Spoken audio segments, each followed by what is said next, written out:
Kenalkan, nama saya Nancetingan SPD. Saat ini saya akan melakukan analisis 9 langkah pengambilan keputusan sebagai pemenuhan tugas pelatihan bakal calon kepala sekolah.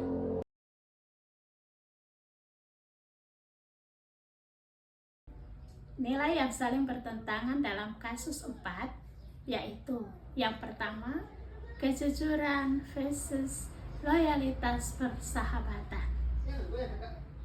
Tari menghadapi dilema antara bersikap jujur dan melaporkan tindakan Rara atau tetap setia menjaga hubungan pertemanan.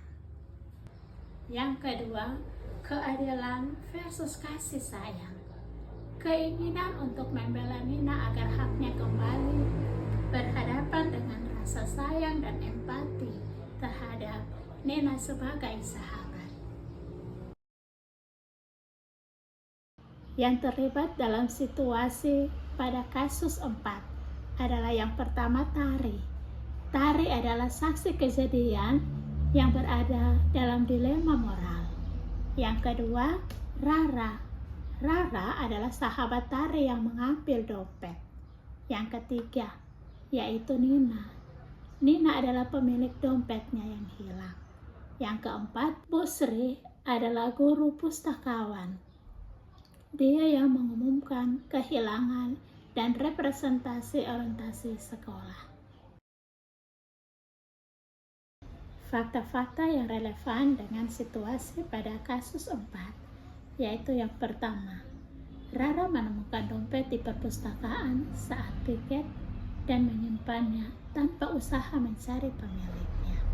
Yang kedua, tidak ada orang lain tetapi Tari menyaksikan langsung.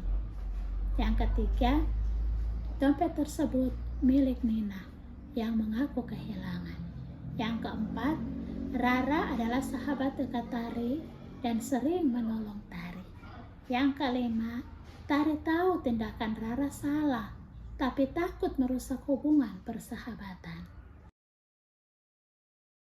Pengujian benar atau salah yang mana bisa dilakukan, yaitu yang pertama, uji legal. Mengambil barang yang bukan milik sendiri tanpa izin dapat dianggap sebagai tindakan yang melanggar hukum. Yang kedua, uji regulasi.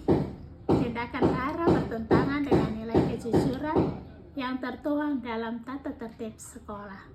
Yang ketiga, uji intuisi. Hati nurani Tari merasa tidak nyaman menyaksikan tindakan sahabatnya. Yang keempat, uji publikasi. Bagaimana jika tindakan ini tersebar di media sekolah? Akan mempermalukan Rara dan memperlihatkan ketidakadilan. Yang kelima, uji panutan atau idola. Apa yang akan dilakukan seorang tokoh panutan seperti Ki Hajar Dewantara? Ia pasti akan menegakkan kejujuran dengan cara yang mendidik. Pengujian paradigma benar lawan benar yang mana bisa dilakukan, yaitu yang pertama, kebenaran versus kesetiaan. Tari harus memilih antara mengungkap kebenaran atau menjaga kesetiaan terhadap sahabatnya. Yang kedua, individu versus kelompok. Kepentingan pribadi, persahabatan dengan Rara versus kepentingan komunitas, menegakkan kejujuran di sekolah. Yang ketiga, keadilan versus kasih sayang, menegakkan keadilan untuk Nina versus menunjukkan kasih sayang dengan melindungi Rara dari konsekuensi. Prinsip resolusi yang mana bisa dilakukan. Yang pertama, berpikir berbasis rasa peduli, care basic thinking, mengedepankan empati kepada semua pihak yang terlibat, termasuk Rara dan Nina. Yang kedua, berpikir berbasis peraturan, role based thinking, mengingatkan bahwa ada aturan dan nilai sekolah yang harus ditegakkan. Yang ketiga, berpikir berbasis hasil akhir, end based thinking, mempertimbangkan Dampak jangka panjang jika tindakan Rara dibiarkan akan merusak budaya kejujuran di sekolah. Opsi lain yang lebih kreatif, adil, dan bijak yang bisa dilakukan, Tari bisa terlebih dahulu berbicara secara pribadi dan jujur dengan Rara, menyampaikan bahwa ia melihat kejadian tersebut dan mengajak Rara untuk mengembalikan dompet secara sukarela atau mengakui kesalahannya kepada guru.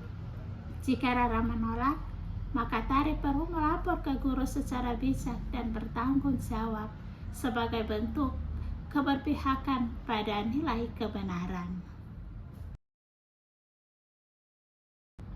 Keputusan akhir yang dapat diambil sesuai dengan analisis kasus 4 adalah saya akan mengambil keputusan untuk mendorong Rara mengembalikan dompet secara sukarela dengan dukungan dan pendampingan moral dari saya.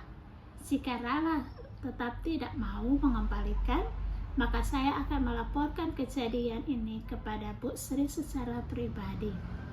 Keputusan ini menjaga integritas, mencegah dampak buruk jangka panjang, dan tetap memberi kesempatan kepada Rara untuk memperbaiki diri.